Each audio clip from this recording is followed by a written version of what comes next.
Friends, কেমন আছো সবাই? আশা করছি তোমরা অনেক ভালো আছো। আর আমি অনেক ভালো আছি। তো আজ আমি তোমাদের সাথে শেয়ার করব ভালোবাসার চেয়েও বেশি গল্পের ৫ নাম্বার পার্টের ২য় খণ্ড। তো চলো আর দেরি না করে গল্পটাই শুরু করা যাক। ওরা সবাই একসাথে চিল্লিয়ে উঠল। তারপর সবাই একটা রেস্টুরেন্টে চলে আসলাম। আরিফ বলল, কে কি খাবি বল তোরা। আমি বললাম, আরে আরিফ, আজ আমাদের পছন্দ মতো ওদের ট্রিট দিব। শরীফ বলল, একভাবে দিলেই হলো। রাফি বলল, ট্রিট ট্রিটই দে, তোদের পছন্দেই। মুবাশিরা বলল, হ্যাঁ, তোদের যেটা ইচ্ছে সেটাই ট্রিট দে। জিহাদ বলল, আমাদের ট্রিট পেলেই হলো। জান্নাত বলল, হ্যাঁ ঠিক, তোদের পছন্দ মতো হোক বা আমাদের পছন্দ, ট্রিট দিলেই হলো। চুরাইয়া বলল, আগে জানতাম যাদের ট্রিট দেয় তাদের পছন্দ মতো খাওয়ায়, আজ নিজের বেলায় দেখি অন্য কাহিনী। আমি বললাম, ট্রিট দিচ্ছি সেটাই তো। রাফি বলছে, এখন অর্ডার দে তোরা। আরিফ বলল, ওয়েটার আসলো আমাদের টেবিলে। ওয়েটার বলল, কি অর্ডার করবেন স্যার? তারপর আমি আর আরিফ মিলে খাবার অর্ডার করলাম। Cheese burger, crispy what wings, chicken pasta, French fry, cold coffee, cold drinks. Waiter এসে খাবারগুলো দিয়ে গেল। মুবাশশিরা বলল, সবগুলো খাবারই তো আমার পছন্দ। শরীফ বলল, আমার সব থেকে বেশি পছন্দ চিজি বার্গার।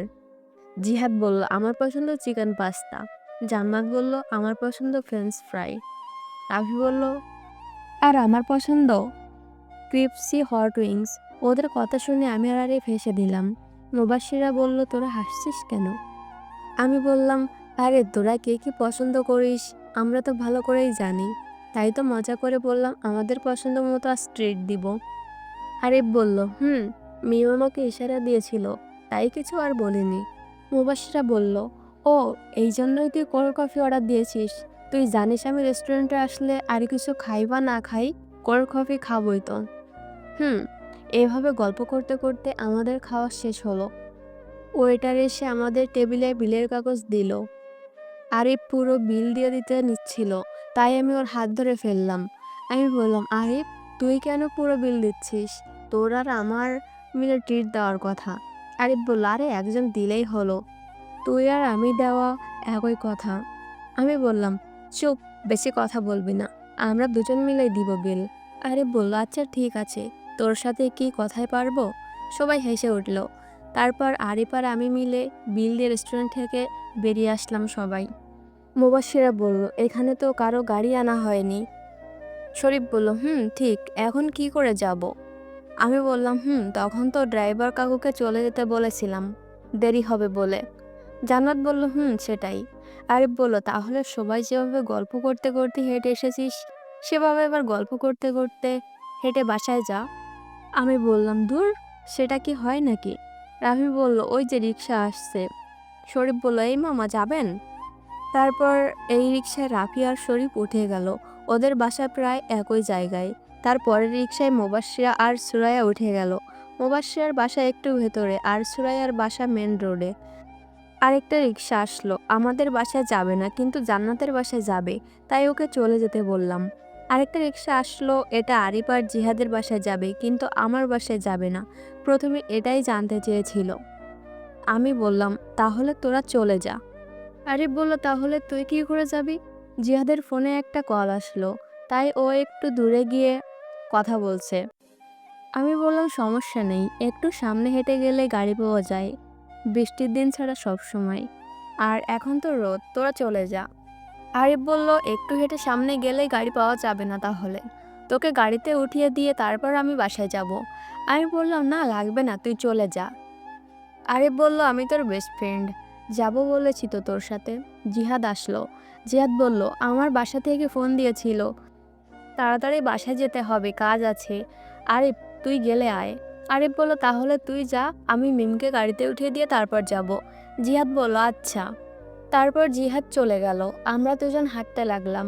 আমি বললাম, তুই শুধু শুধু আমার সাথে আসলি, চলে গেলেই পারতি। আর একটু সামনে হেঁটে গেলেই গাড়ি পাওয়া যায়, বৃষ্টি ছাড়া সব সময়। আরিফ বলল, শুধু শুধু না, এই রাস্তাটা নীরব থাকে, তেমন একটা মানুষ আসে না, তুই একা একটা মেয়ে মানুষ, ছেড়ে দিব, তাই সাথে আসছি। আমি বললাম, এটা তো ভেবে দেখিনি, আর তুই কি আমাকে ভীতু মনে করিস? আরিফ বলল, পাগল নাকি? কলেজের সেই ঘটনার পর কি এটা ভাবা যায়? এটা তো আমার বাসায় সবাইও জেনে গেছে। আমি বললাম, তাই নাকি? আরিফ বলল, হুম। আমার আম্মু তো দেখে বলে, বাহ, এমন সাহসী মেয়েই ভালো, কেউ জীবনে বাধা দিতে পারে না। আর তোকে একদিন আমার সাথে বাসায় নিয়ে যেতে বলেছে। আমি বললাম, ও আচ্ছা, দেখলি তোর আম্মু আমাকে চিনে গেছে আমি সাহসী, আর তুই শুধু শুধু ভেবে আমার সাথে আসলি। আরিফ বলল, হুম, বুঝছি, এখন চল। এর মধ্যে হঠাৎ করে আকাশে রোদ সরে গিয়ে আকাশ কালো হয়ে গেল আর বৃষ্টি পড়তে শুরু করলো। আমি বললাম, এই আরিফ, এখন কি হবে? এখানে তো বৃষ্টি হলে গাড়ি পাওয়া যায় না, আর আমরা তো হেঁটে অনেকটুকু চলে এসেছি, এখন তো বৃষ্টি দিয়ে আর হেঁটেও যেতে পারবো না। আরিফ বলল, আচ্ছা, দেখি কি করা যায়। ওই দেখ, একটা বন্ধ দোকান দেখা যাচ্ছে, আমরা ওইখানে গিয়ে দাঁড়াই, চল। আমি বললাম, হুম, চল। তারপর আমরা দুজন দৌড়ে এসে বন্ধ দোকানটায় আসলাম। এসে টেনের নিচে দাঁড়ালাম দুজন। আমি বললাম, এই জানিস তুই, আকাশে বিদ্যুৎ চমকালে আমি অনেক ভয় পাই। বাসায় থাকলে আম্মুকে জড়িয়ে ধরে শুয়ে থাকি, এখন কি করব? আরে বলল, আরে ভয় পাস না, আমি আসি তো, দেখি কি করা যায়। আমি বললাম, তুই আগে আমার পাশে এসে দাঁড়া। আরিফ বলল, আচ্ছা, আসলাম, এখন একটু কম ভয় পা। আর খুব তো বলছিলি শুধু শুধু তোর সাথে আসছি, এখন একা থাকলে কি করতি তুই? আমি বললাম, হুম, ঠিক বলেছিস, তুই সাথে এসেছিস বলে ভালো হয়েছে। আরিফ বলল, হুম, আর মনে হয় না বিদ্যুৎ চমকাবে। এই কথা বলার সাথে সাথে আকাশে জোরে বিদ্যুৎ চমকালো। তখন আমি আরিফ বলে জোরে চিল্লান দিলাম। তো বন্ধুরা, গল্পটি কেমন লাগছে অবশ্যই কমেন্টে জানাবে। তো দেখা হচ্ছে নেক্সট পার্টে, ততক্ষণে সুস্থ থাকো, ভালো থাকো।